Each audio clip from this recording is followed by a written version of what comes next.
Olá, bem-vindos a mais um estudo. Hoje vamos estudar Mateus capítulo 22. É sempre uma grande alegria podermos estudar a palavra do Senhor. Hoje vamos estudar temas interessantes como ressurreição, como alguns tentando interrogar Jesus, né? Vamos ver esses e outros temas aqui no capítulo 22 de Mateus. Vamos orar antes de nós iniciarmos o nosso estudo. Senhor, nós te agradecemos pela oportunidade que o Senhor nos dá de estudar a tua palavra, Senhor. Que ela possa, Senhor Deus, tocar os nossos corações, que possamos aprender com o Senhor nesta aula de hoje. Em nome de Jesus. Amém. Muito bem, né? Vamos aí estudar então hoje o capítulo 22, o Evangelho de Mateus. Estamos lendo aí a versão nova, Almeida atualizada. Vamos lá então estudar. Vamos começar com essa leitura. A gente vai ler aí do versículo 1 até o versículo 14. A parábola das bodas diz assim: De novo Jesus lhe falou por parábolas, dizendo: O reino dos céus é semelhante a um rei que preparou uma festa de casamento para o seu filho, e enviou seus servos a chamar os convidados para a festa, mas estes não quiseram vir.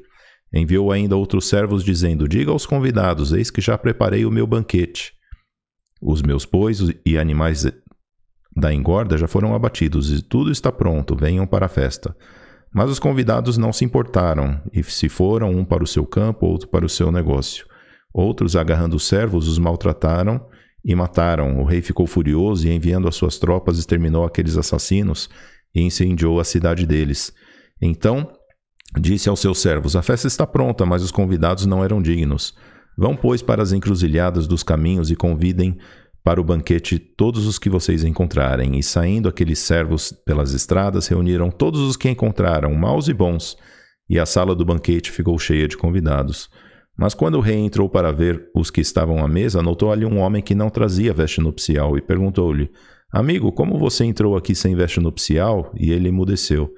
Então o rei ordenou aos serventes: Amarrem os pés e as mãos dele e atirem-no para fora, nas trevas. Ali haverá choro e ranger de dentes, porque muitos são chamados, mas poucos são escolhidos. Muito bem, a gente está aqui vendo a parábola das bodas, né? Essa parábola onde Jesus ele vai explicar, ele vai falar, né, que o reino de Deus ele é semelhante aí a um homem que foi fazer a festa de casamento do seu filho. E ele chamou, né, várias pessoas, essas pessoas não quiseram ir. No final ele falou: bom, acha aí quem que você conseguir aí, né, e traga para a festa, né? Isso daqui é uma analogia, na verdade. A gente vê que Jesus ele está fazendo uma analogia com relação aos judeus e aos gentios, ao ministério que ele viria a trazer, né? Então a gente percebe bem aqui, né, no comecinho da parábola, Jesus ele diz, né, que a festa, né,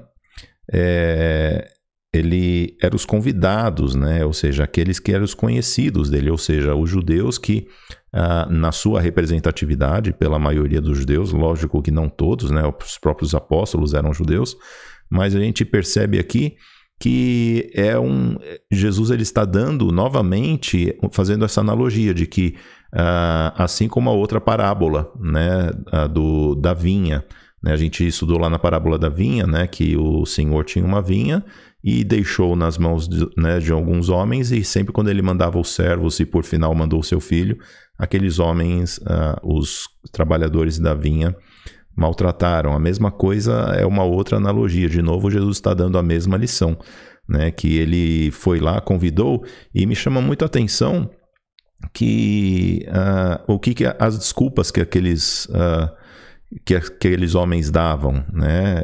Veja lá que um foram para o seu campo, outro para o seu negócio, né? Então eles queriam só saber das coisas deles, eles não queriam saber das coisas de Deus. Então isso é uma analogia com Deus nos convidando para um banquete, para as bodas do Cordeiro, que um dia irão acontecer, mas muitas pessoas não querem, elas não querem saber das coisas do reino de Deus, as pessoas querem só saber das suas coisas, cuidado da sua casa, dos seus negócios, né? Jesus ele nos chama para que a gente cuide das coisas dele, para que a gente participe do reino dele, das bodas do Cordeiro, né? Às vezes, mas muitas vezes muitas pessoas só querem saber das suas coisas, não querem dar atenção para Deus. E aqui a gente vê, né, realmente que isso é uma infelicidade, né? Porque a festa já está pronta, né? O banquete celestial ele já foi montado, o Cordeiro já foi morto.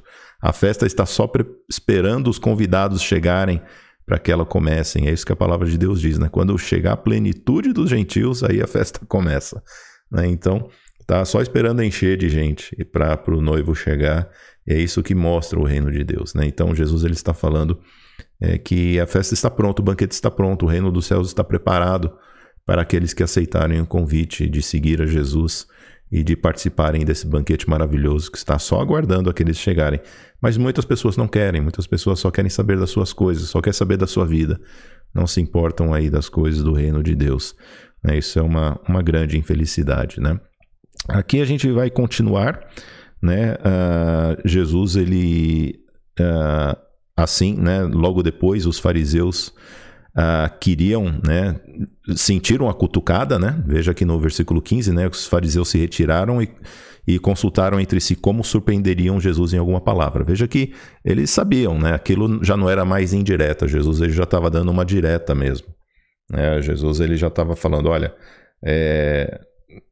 vocês não estão me querendo, né? Vocês são pedra de tropeço aí. Então ficava clara essa mensagem, e aí eles queriam pegar Jesus em alguma palavra, né? E foi isso que eles tentaram fazer, né? Na questão aí dos impostos, né? Veja aí até o versículo 22.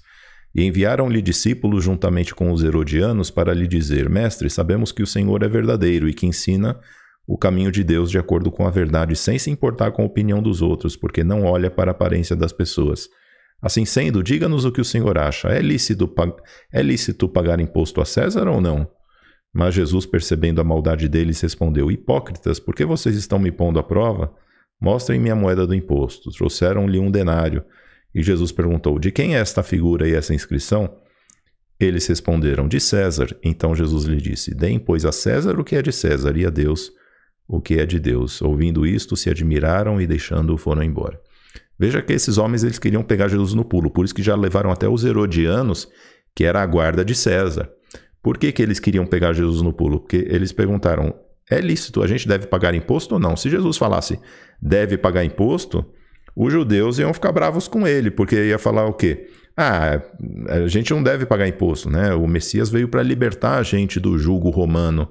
E se você que é Messias está dizendo que a gente deve pagar imposto, a gente está se subjugando a César, né? Ao mesmo tempo, se ele falar não é para pagar imposto, os herodianos iam prender ele na mesma hora e jogar ele na cadeia, né? Então eles queriam pegar Jesus aí no pulo. Então, e Jesus ele dá essa máxima, né, que é conhecida, né, até como um ditado popular, né, dai a César o que é de César, né? Ou seja, o que Jesus está falando? Olha, para o imposto a gente dá a César o que é de César, a gente deve pagar os nossos impostos, né? A gente está nesse mundo, a gente está sujeito aos impostos. Mas Jesus ele continua, ele fala: dai a Deus o que é de Deus, né? Então dai a César o que é de César e dai a Deus aí o que é de Deus. Então, né, Jesus, eles não conseguiam pegar Jesus nas palavras, né? Então, né, Jesus tinha realmente um espírito de sabedoria aí, que pegava aí eles, né, deixavam eles aí sem palavras, né?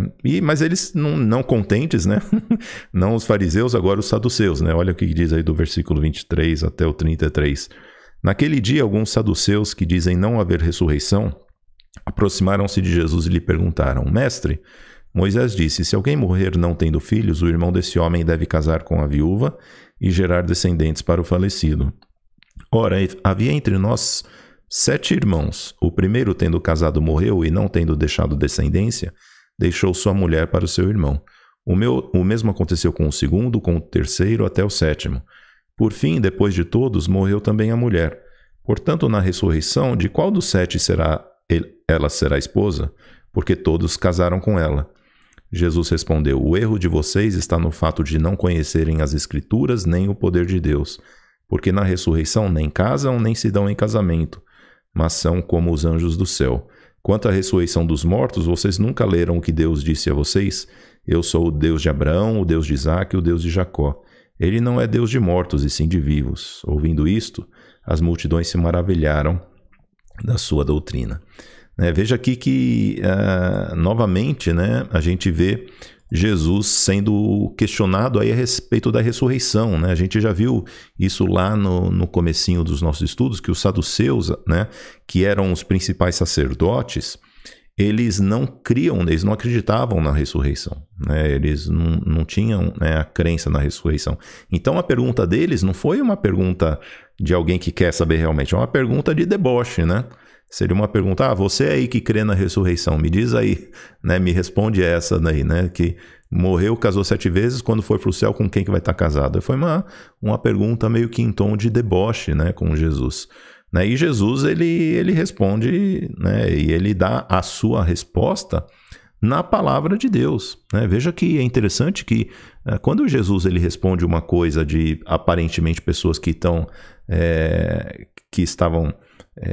não crendo tanto, e é interessante que os saduceus eles criam na lei, ou seja, nos 5 primeiros livros da Bíblia, mas eles não criam em todos os profetas. Eles não acreditavam que todos os profetas eram realmente profetas vindos de Deus. Eles não acreditavam na inspiração dos profetas e dos escritos históricos também.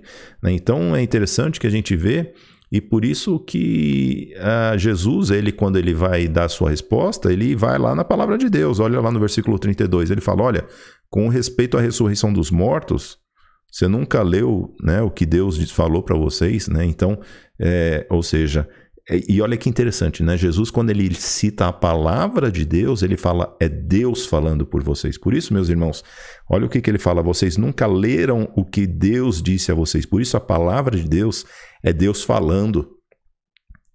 A Bíblia, meus irmãos, ela é Deus falando conosco. Olha o que Jesus está falando. Olha, você nunca leu o que Deus disse para vocês. Ou seja, a palavra de Deus é como se Deus estivesse falando conosco. Ela sim foi escrita por homens, mas ela é inspirada de Deus. Ela é a palavra de Deus. Né? E aqui Jesus ele vai usar, né, a própria palavra de Deus. Né? Ele diz aqui, olha, eu sou o Deus de Abraão, o Deus de Isaac, o Deus de Jacó. Você nunca leu? Né? Você nunca leu isso daí que foi escrito, né? Isso daqui está escrito lá em Êxodo capítulo 3, versículo 6, né? Deus, quando ele se apresenta, eu sou o Deus de Abraão, o Deus de Isaac e o Deus de Jacó. Por que isso? Né? Porque Jacó estava vivo e Abraão já não estava mais vivo. Né? Então, mas ele ainda assim falou, eu sou o Deus de Abraão. Né? Então ele é Deus de vivos. Né? Então é isso que Jesus ele vai falar. Jesus ele baseia a sua doutrina na própria palavra.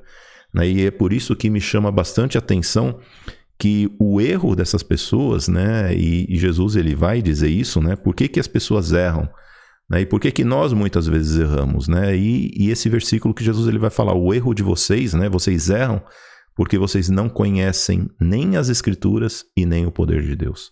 Como é importante nós conhecermos essas duas coisas, nós temos essas duas coisas sempre à nossa direita e à nossa esquerda, a palavra de Deus e o poder do Espírito Santo de Deus. Ora, eu posso conhecer a palavra de Deus muito bem, mas se eu não sou guiado pelo Espírito de Deus, eu erro.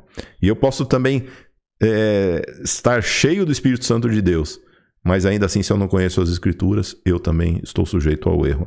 Então, meus irmãos, isso é importante, esse é o beabá, né, da vida cristã, conhecer as Escrituras, se aprofundar no conhecimento bíblico, no conhecimento das Escrituras, porque ali Deus fala conosco.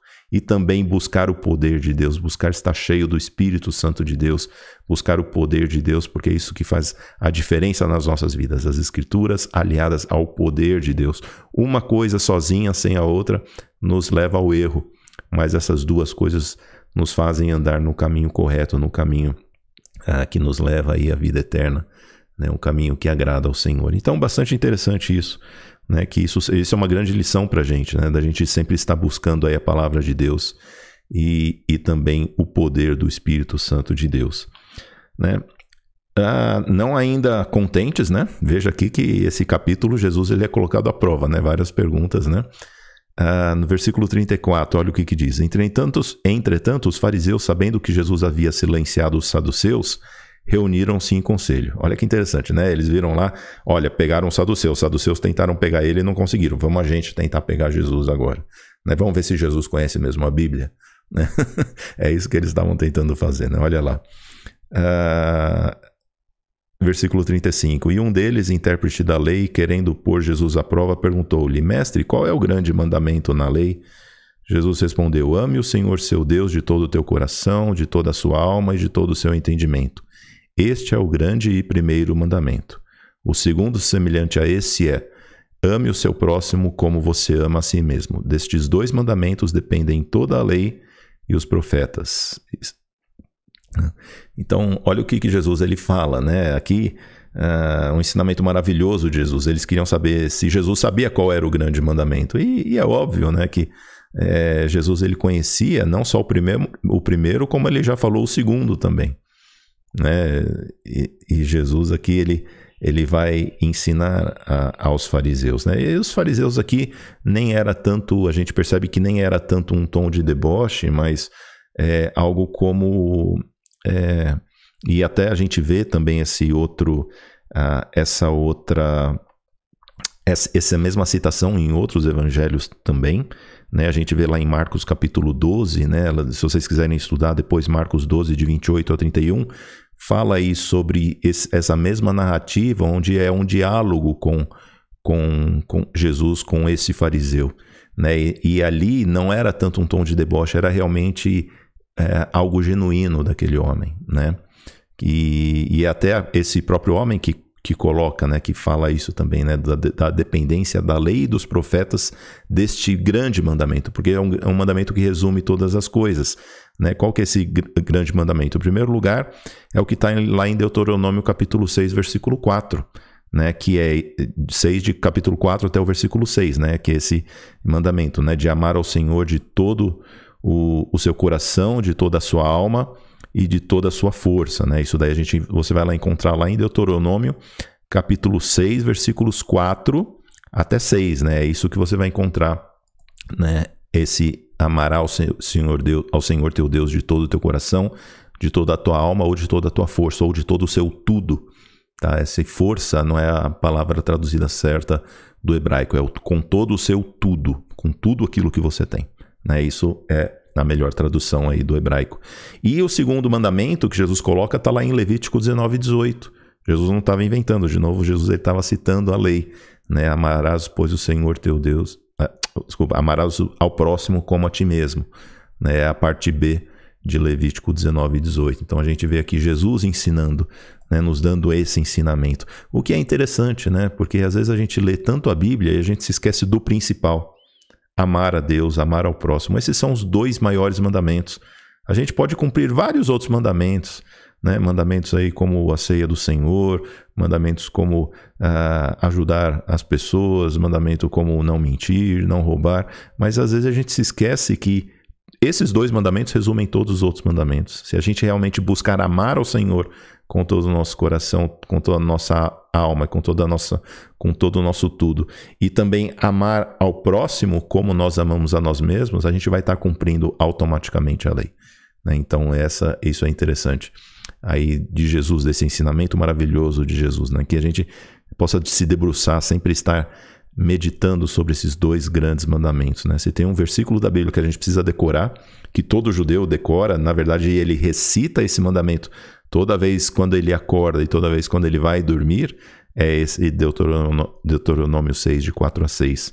Né? Ouve, ó Israel, o Senhor nosso Deus é o único Senhor. Amarás, pois, o Senhor teu Deus de toda a tua alma, de todo o teu coração, de toda a tua alma e de toda a sua força, ou de todo o seu tudo. Né? Isso a gente tem que sempre decorar esse versículo, porque ele tem que internalizar, não apenas na nossa mente, mas tem que estar na nossa ação, no nosso dia a dia aí.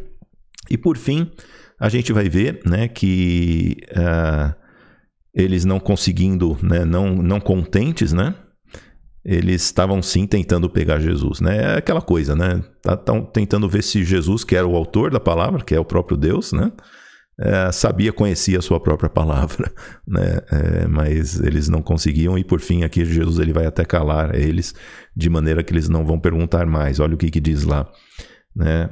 Versículo 41 até o final. Estando reunidos os fariseus, Jesus lhes perguntou. Agora é Jesus que vai perguntar para eles, não são eles que vêm perguntar para Jesus.